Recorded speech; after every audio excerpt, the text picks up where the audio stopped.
திறப்பிலே 5 நிமிடங்கள்.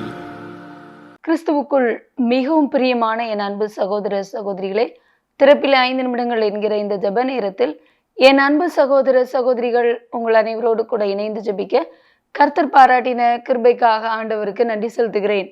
இன்றைக்கும் ஒரு முக்கியமான காரியத்திற்காக நாம் ஜெபிக்க இருக்கிறோம். தமிழகத்தில் காவல் மரணங்கள், அதுவும் கைதிகளுக்கு சிறைச்சாலையில் நடைபெறுகின்ற கொடூர சித்திரவதைகளும் அப்படிப்பட்ட சம்பவங்களும் தொடர்ந்து அதிகரித்து வருகிறதாக கூறப்படுகிறது. ஆகவே இதை குறித்த செய்தி தொகுப்பில் கடந்த 5 ஆண்டுகளில் மாத்திரம் சுமார் 39 காவல் மரணங்கள் நடைபெற்றிருப்பதாக கூறப்படுகிறது. தென்னிந்தியாவிலேயே தமிழகம்தான் அதிகப்படியான காவல் மரணங்கள் நிகழ்ந்த மாநிலமாக அறிவிக்கப்பட்டிருக்கிறதாக கூறப்பட்டிருக்கிறது. லோக்நீதி என்று சொல்லப்படுகிற அந்த அமைப்பின் ஆய்வறிக்கை ஒன்றிலே 91% காவல்துறையினர் தங்களுடைய புலனாய்வின் போது சித்திரவதை செய்ய வேண்டும் என்பதை அவர்களுடைய முக்கிய நோக்கமாக அல்லது நம்பிக்கையாக, அது தேவை என்பதை கொண்ட மனநிலையில் இருப்பதாக அந்த ஆய்வறிக்கை கூறுகிறது. அது மட்டுமல்ல, கடந்த 5 ஆண்டுகளில் 39 காவல் மரணங்கள் நடைபெற்ற அதே சூழ்நிலையில் கடந்த ஓராண்டில் மாத்திரம் 13 காவல் மரணங்கள் நடைபெற்றிருக்கின்றன. கடந்த 2 மாதங்களில் சுமார் 4 காவல் மரணங்கள் நடைபெற்றிருப்பது என்பது வேதனையான காரியம். ஆகவே இப்படிப்பட்ட காரியங்களுக்கு நம்முடைய தமிழகம் ஒரு விளக்கம் அளிக்க வேண்டும், அல்லது இதிலிருந்து அது விலக்குதல் பெற வேண்டும். இப்படிப்பட்ட சம்பவங்கள் இனி தமிழகத்தில் நடக்கக்கூடாது. நாம் அதற்காக ஜெபிக்க வேண்டும்.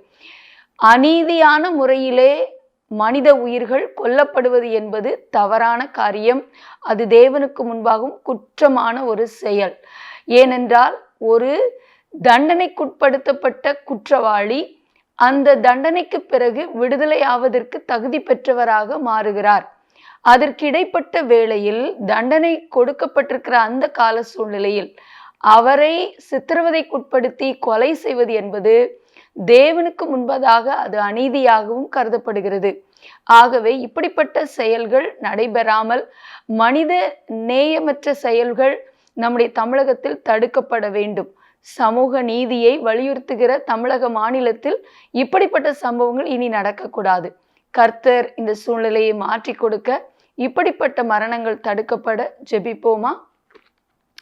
எங்கள் அன்பின் பரலோக பிதாவை, ஆசீர்வதிக்கப்பட்ட நாளின் காலை வேளைக்காக நன்றியோடு துதிக்கிறோம், ஸ்தோத்திரிக்கிறோம். அப்பா, தமிழகத்தில் அதிகப்படியான காவல் மரணங்கள் கடந்த 5 ஆண்டுகளில் நடந்திருப்பதை எண்ணி இதற்காக நாங்கள் பாரத்தோடு ஜெபிக்கிறோம். ஆண்டவரே, இப்படிப்பட்ட காவல் மரணங்கள் இனி நடைபெறாதபடி கர்த்தர் மனம் இறங்கி, ஆண்டவரே, எங்களுடைய தமிழக காவல்துறை, எங்களுடைய ஆண்டவரை காவல்துறையில் அதிகாரத்தில் இருக்கிற தலைமை பொறுப்பில் உள்ளவர்களுக்கு ஞானமுள்ள இருதயத்தை கொடுத்து, ஆண்டவரை சிறைச்சாலையில் தண்டனை நிமித்தம் அடைக்கப்படுகிற குற்றவாளிகளை துன்புறுத்தாமல் அல்லது சித்திரவதை செய்யாமல் அவர்கள் திருந்துவதற்கு ஒரு வாய்ப்பு கொடுத்து, அதே நேரத்தில் இப்படிப்பட்ட மனித நேயமற்ற கொடூர மரணங்கள் தடுக்கப்பட்டு அவர்களும் ஆண்டவரே தகப்பனை மன்னிப்பு பெற்று வாழ்க்கையில் மாறுவதற்கு ஆண்டவரே ஒரு வாய்ப்பினை கொடுக்கக்கூடிய அந்த இருதயத்தை காவல்துறையினருக்கு கொடுக்க நாங்கள் ஜெபிக்கிறோம்.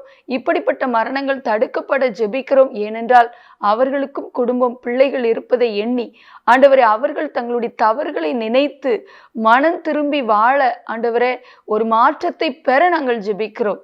சிறைச்சாலை இருக்கிற கைதிகள் ஒவ்வொருவரும் ஆண்டவர் தங்களுடைய பாவத்திற்காக மனஸ்தாபப்பட்டு மனம் திரும்ப ஜெபிக்கிறோம். அவர்களுக்குள்ளே ஒரு மனம் திரும்புதல் உண்டாக ஜெபிக்கிறோம்.